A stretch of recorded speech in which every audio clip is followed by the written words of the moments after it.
Smart మీటర్ల ఏర్పాటుతో పేద మధ్య తరగతి బ్రతుకులు మంట కలిసే ప్రమాదం ఉందని తక్షణమే వాటి ఏర్పాటు రద్దు చేయాలని భారత కమ్యూనిస్టు పార్టీ సిపిఐ జిల్లా కార్యవర్గ సభ్యుడు రెడ్డిపల్లి అప్పలరాజు డిమాండ్ చేశారు. ఈ సందర్భంగా చోడవరం ఆర్టీసీ కాంప్లెక్స్ వద్ద ప్రజా సంఘాలతో కలిసి ఆందోళనకు దిగారు. ఈ సందర్భంగా కార్మిక కర్షక నాయకుడు రెడ్డిపల్లి మాట్లాడుతూ రాష్ట్రంలో స్మార్ట్ మీటర్ల ఖరీదును వినియోగదారులే భరించాలని, సింగిల్ ఫేజ్ మీటర్ ఖరీదు 8,927 రూపాయలు, 3 ఫేజ్ మీటర్ ఖరీదు 17,286 రూపాయలు. ఈ మొత్తాన్ని 93 నెలల బిల్లుతో పాటు అదనంగా చెల్లించాల్సి వస్తుందన్నారు.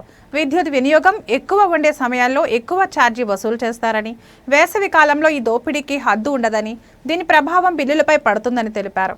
వాడుకున్న విద్యుత్కు బిల్లు చెల్లించడం కనుమరుగై ముందుగానే డబ్బులు చెల్లించాల్సి వస్తుందని, ఇప్పుడున్న మీటర్ల వలన మనం ఎన్ని యూనిట్ల కరెంటు వాడుకున్నామో, ఏ రేటు పడుతుందో తెలుస్తుందని, ప్రీపెయిడ్ స్మార్ట్ మీటర్లలో ఎన్ని యూనిట్లు వాడుకున్నామో, ఏ ధరకు లభిస్తున్నదో వినియోగదారులకు తెలియదన్నారు.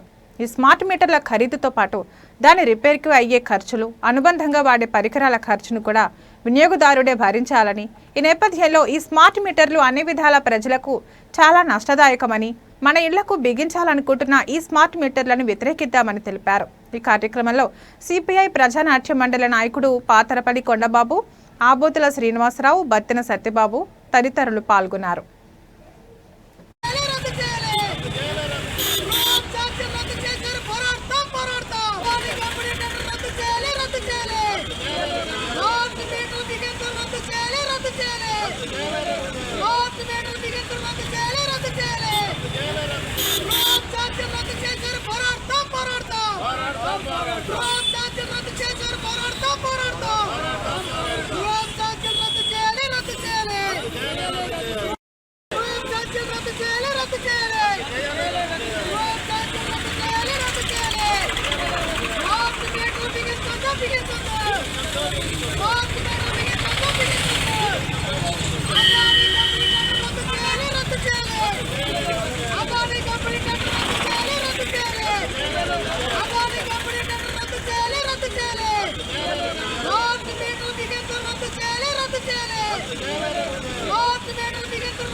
పోరాడతాం